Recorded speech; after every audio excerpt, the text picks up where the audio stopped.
నమస్తే, నేను మీ ఎస్ఎస్వి భాస్కర్రావు. మీరు చూస్తున్నది ది ఫెడరల్ ఆంధ్రప్రదేశ్.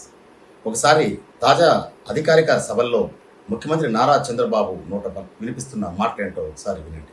జై భారత్, జై తెలుగు తల్లి, జై హింద్. చూశారు కదా, ఇది ముఖ్యమంత్రి నారా చంద్రబాబు నోట వినిపిస్తున్న మాటలు. తెలుగువారి ఆత్మగౌరవం, కాంగ్రెస్ పార్టీకి ప్రత్యామ్నాయంగా రాష్ట్రంలో పురుడు పోసుకున్న తెలుగుదేశం పార్టీ 40 సంవత్సరాల కాల గమనంలో ఎన్టీఆర్ పేరు పక్కకు వెళ్ళిపోయింది. నమో నరేంద్ర మోదీ మాట పేరు ప్రతిధ్వనిస్తుంది. ఈ పరిస్థితికి కారణం ఏంటి? అసలు విషయంలోకి వద్దాం. తెలుగునాట రాజకీయాలకు కొత్త ఒరవడి నేర్పించిన వ్యక్తి ఎన్టీ రామారావు. తెలుగుదేశం పార్టీ ఏర్పడిన తర్వాత చోటు చేసుకున్న పరిణామాలు, రాజకీయ చైతన్యం చరిత్ర నుంచి చెరపైనది. అదే సందర్భంలో ఎన్టీ రామారావు అంటే ఒక బ్రాండ్, ఒక ఆకర్షణీయమైన వ్యక్తి. రాష్ట్ర రాజకీయాలనే కాదు, దేశ రాజకీయాలను కూడా శాసించి నేషనల్ ఫ్రంట్ గవర్నమెంట్ ఏర్పాటులో ఎన్టీ రామారావు ప్రదర్శించిన రాజకీయ చతురత, తీరు ఆంధ్ర రాజకీయాలను, దేశ రాజకీయాలపై కూడా తీవ్ర ప్రభావం చూపి తెలుగుదేశం పార్టీ స్థాపించిన తీరు 8 నెలల్లో అధికారంలోకి రావడానికి దారితీసిన రాజకీయ పరిస్థితులు చరిత్రలో పదిలంగా ఉన్నాయి. దేశ రాజకీయాల్లో ఆయన బ్రాండ్ చెరిపి వేయలేంది. అయితే జై ఎన్టీఆర్, జై తెలుగుదేశం, జై జన్మభూమి 4 దశాబ్దాలుగా తెలుగు నేల నలుమూలల ప్రతి పసుపు జెండా సభలను ప్రతిధ్వనించిన నినాదాలు. కానీ ఈరోజు ఆంధ్రప్రదేశ్ రాజకీయ యవనికపై దృశ్యం పూర్తిగా మారిపోయింది. పార్టీ వేదికలపై ఎన్టీఆర్ నామస్మరణ తగ్గింది. చంద్రబాబు మార్కు జన్మభూమి పథకం పేరు సైతం వినిపించడం లేదు. వాటి స్థానంలో జై నమో, భారత్ మాతాకి జై, వందే మాతరం నినాదాలు మారుమోగుతున్నాయి. అసలు టీడీపీ సిద్ధాంతంలో వచ్చిన ఈ సడన్ చేంజ్ వెనుక ఉన్న రాజకీయ వ్యూహం ఏమిటి? ఎన్టీఆర్ ఆశయాలు, చంద్రబాబు మానస పత్రిక జన్మభూమి పక్కకు వెళ్ళడానికి కారణాలేంటి? అసలు ప్రాంతీయ స్వభావం కలిగిన తెలుగుదేశం పార్టీలో ఈ పొలిటికల్ షిఫ్ట్ ఎందుకు వచ్చింది? ప్రధాని నరేంద్ర మోదీని ఒకటే క్రమంలో ఎన్టీఆర్ నినాదాన్ని, జన్మభూమి భావజాలాన్ని పక్కకు పెట్టేశారా? పవన్ కళ్యాణ్ పట్టిన జాతీయత, సనాతన ధర్మం దారిలోకి టీడీపీ ఎందుకు వెళ్ళింది? దీని వెనుక ఉన్న అసలు రాజకీయ వ్యూహం ఏంటి? తెలుగువారి ఆత్మ గౌరవాన్ని ఢిల్లీ వీధుల్లో ప్రతిధ్వనించేలా చేసిన ఎన్టీఆర్ పేరు ఎందుకు పక్కకు వెళ్ళింది?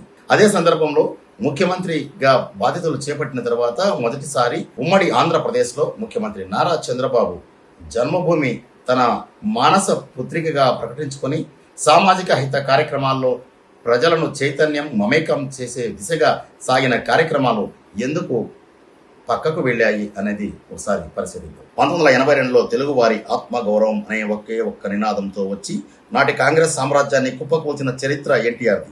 ఎన్టీఆర్ తదనంతరం బాధ్యతలు చేపట్టిన చంద్రబాబు నాయుడు ప్రజలను పాలనలో భాగస్వాములను చేస్తూ జన్మభూమి నినాదాన్ని ప్రతి ఇంటా ప్రతిధ్వనించేలా చేశారు.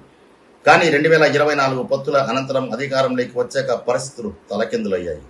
ఇప్పుడు ఏ పసుపు జెండా సభ చూసినా ప్రాంతీయ గుర్తింపుల కంటే జాతీయ సంకేతాలకే ప్రాధాన్యత పెరుగుతోంది. ఎన్టీఆర్ నామం పక్కకు వెళ్ళింది. దశాబ్దాలుగా కేడర్ను ఉర్రు తొలగించిన జై ఎన్టీఆర్ స్థానంలో నేడు జై నమో నినాదాలు వినిపిస్తున్నాయి. జన్మభూమి అటకెక్కడం వెనుక కారణం ఏంటి? ముఖ్యమంత్రిగా చంద్రబాబు ఉమ్మడి ఆంధ్రప్రదేశ్లో బాధ్యతలు చేపట్టిన తర్వాత మానస పత్రికగా గుర్తింపు పొందిన జన్మభూమి అనే ప్రస్తావనను పక్కన పెట్టి కేంద్ర ప్రభుత్వ పథకాలు, జాతీయ ప్రాజెక్టులకే ఎక్కువ ప్రచారం కల్పిస్తున్నారు. ఇదే సమయంలో ప్రధాని నరేంద్ర మోదీ భజన ఎక్కువైంది. ప్రాజెక్టులకు అగ్రస్థానం ఇస్తున్నారు.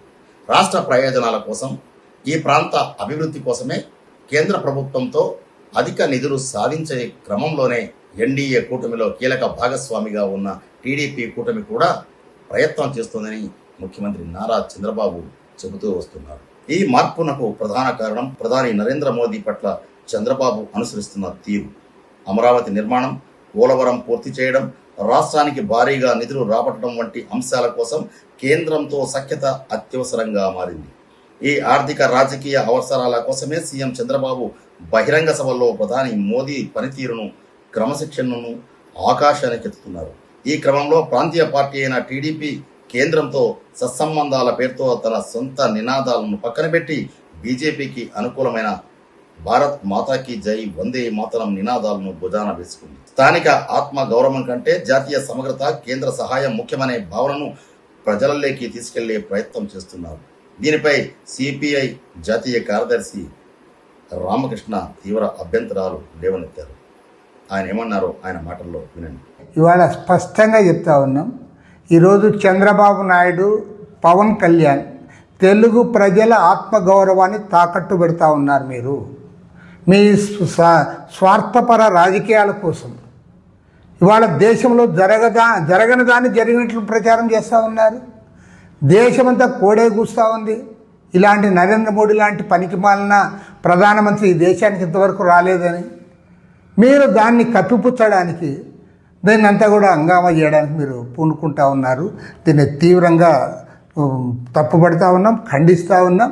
ఏది ఏమైనా సరే చంద్రబాబు నాయుడు గారు, పవన్ కళ్యాణ్ గారు నిజంగా మీకు ఆయనతో పని ఉంటే ఇంకో రకంగా చూసుకోండి, కానీ ఈ రకంగా అవాస్తవాలు ప్రచారం చేయొద్దండి. లేదా మీకు చేతనైతే డిబేట్కి రండి. ఈ ప్రధానమంత్రి నరేంద్ర మోడీ 12 ఏళ్ల కాలంలో ఈ దేశానికి ఒరిగింది ఏమిటో చెప్పండి. ఈ దేశాన్ని అప్పులపాలు చేసి రూపాయి విలువ పడగొట్టి ఇవాళ ప్రపంచవ్యాప్తంగా మనల్ని అందరినీ అబాసుపాలు చేసిన ప్రధానమంత్రిని పొగడడాన్ని తీవ్రంగా తప్పుపడతా ఉన్నాం, ఖండిస్తూ ఉన్నాం. జనసేన హిందుత్వ మార్గం, అదే సందర్భంలో టీడీపీ కూడా అడుగులు వేస్తుంది.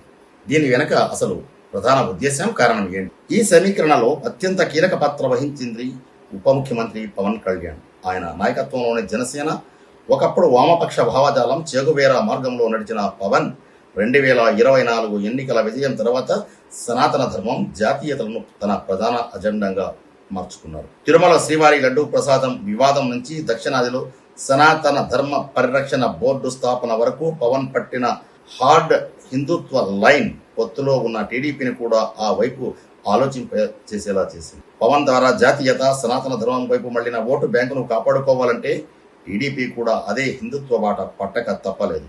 దీంతో కాంగ్రెస్కు ప్రత్యామ్నాయంగా సెక్యులర్ ఇమేజ్ ఉన్న టీడీపీ ఇప్పుడు జనసేన మార్గంలో జాతీయ భావజాలాన్ని, సనాతన లైన్ను అనుసరించాల్సిన పరిస్థితి ఏర్పడింది. శ్రీవారి లడ్డూ ప్రసాదం తయారీలో కల్తీ నెయ్యి వాడారనే వ్యవహారం పైన చోటు చేసుకున్న పరిణామాల నేపథ్యంలో డిప్యూటీ సీఎం పవన్ కళ్యాణ్ ప్రాయశ్చిత్త దీక్ష చేపట్టారు. అదే సందర్భంలో తిరుమలకు వచ్చిన ఆయన శ్రీవారిని దర్శించుకొని తిరుపతి సభలోనే వారాహి డిక్లరేషన్ను ప్రకటించి తన గత బాటను మళ్లించుకొని హిందుత్వం వైపు అడుగులు వేస్తున్నారు. దీనికి తగ్గట్టుగానే బీజేపీతో సఖ్యత నెలకొనడానికి, కేంద్రంలో కీలక భాగస్వామిగా మారడానికి టీడీపీకి బాటలు వేసిన పవన్ కళ్యాణ్ మార్గంలోనే టీడీపీ నేతలు కూడా పయనిస్తున్నారు. ఈ పరిణామాల నేపథ్యంలో వామపక్షాలు ఎందుకు చంద్రబాబును డిమాండ్ చేస్తున్నాయి? మతతత్వ బీజేపీ పార్టీ నుంచి పక్కకు రావాలని ఎందుకు అభ్యర్థిస్తున్నాయి? 4 దశాబ్దాలుగా సిపిఐ, సిపిఎం వంటి వామపక్షాలతో కలిసి పనిచేస్తూ లౌకికవాదాన్ని వినిపించిన పార్టీ తెలుగుదేశం పార్టీ.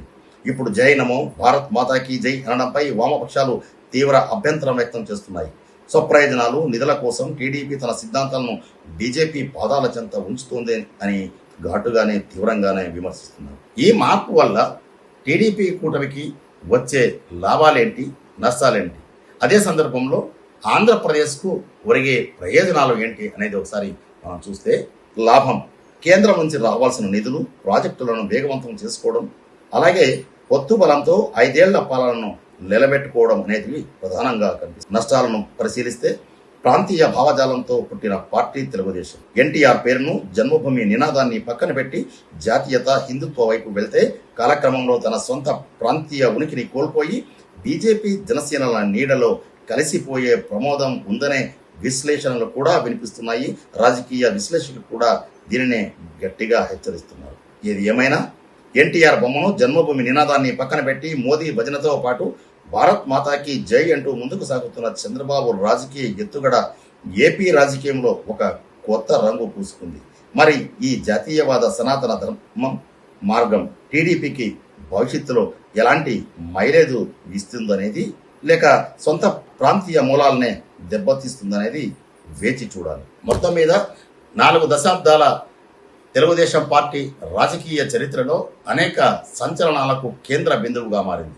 రాష్ట్రంలో అనేక ఆకర్షణీయ పథకాలతో పేదల ఆకలి తీర్చడంలో కూడా టీడీపీ వ్యవస్థాపక అధ్యక్షుడు ఎన్టీ రామారావు చేసిన ప్రయత్నాలు, తీసుకొచ్చిన సంక్షేమ కార్యక్రమాలు నేటికి అంచెలంచెలుగా మార్పులు చెందినా ఇప్పటికీ కొనసాగుతూనే ఉన్నాయి. ఆ పరంపరలో తెలుగుదేశం పార్టీ రాష్ట్రంలో అధికారంలో ఉన్న రోజుల్లో ఎన్టీ రామారావు కేంద్రంలో కూడా చక్రం తిప్పి కాంగ్రెస్ పార్టీకి ప్రత్యామ్నాయంగా విపి సింగ్ సారథ్యంలోని నేషనల్ ఫ్రంట్ ప్రభుత్వం ఏర్పాటు కూడా కీలకంగా వ్యవహరించారు. ఆనాటి నుంచి తెలుగుదేశం పార్టీ చంద్రబాబు నాయుడు నాయకత్వంలో కూడా కేంద్రంలో చక్రం తిప్పే స్థాయిలోనే దేశ రాజకీయాలను శాసించే రీతిలో తెలుగువారి సత్తాను చాటుతుంది. అయితే తెలుగుదేశం పార్టీ రూపకర్త, ఆ జెండా వ్యూహకర్త ఎన్టీ రామారావు పేరు రాను మెల్లగా పక్కకు వెళ్ళడం అనేది ఇక్కడ కొంత చర్చకు దారితీసింది. ఎన్టీ రామారావు, ఆ తర్వాత చంద్రబాబు, ఆయన వారసుడిగా రాజకీయ ప్రవేశం చేసి మంత్రిగా ఉన్న నారా లోకేష్ మూడో తరం నేత. ఈ పరిణామాల క్రమంలో 40 ఏళ్ల ప్రస్థానంలో 2024 ఎన్నికల తర్వాత ఎన్టీఆర్ పేరు పక్కకు వెళ్ళడం, జై తెలుగుదేశం స్థానంలో జాతీయత సనాతన భావం, జై జన్మభూమి వంటి వినూత్న కార్యక్రమాలను నిర్వహించిన చంద్రబాబు దానిని కూడా పక్కకు మళ్లించి పూర్తి స్థాయిలో సనాతన హిందూ ధర్మాన్ని ఆచరించే విధంగానే బీజేపీ స్వరంగా మారి ఆ నినాదాలు చేయడం వల్ల మెల్లమెల్లగా ఎన్టీఆర్ పేరు చరిత్ర నుంచి పక్కకు మళ్లించే విధానమే కనిపిస్తోంది. పార్టీ వేదికలపై కూడా ఎన్టీ రామారావుకు అంటే ఆయన విగ్రహాలకు పూలమాల వేసి నివాళులు అర్పించిన తర్వాత ఈ కార్యక్రమాన్ని ప్రారంభించేవారు. కానీ 2024 ఎన్నికల తర్వాత ఆ వాతావరణం కనిపించకపోవడం అనేది ఎన్టీఆర్ పేరు పక్కకు వెళితే ఆ స్థానంలో నరేంద్ర మోదీ పేరు మారుమోగుతోంది.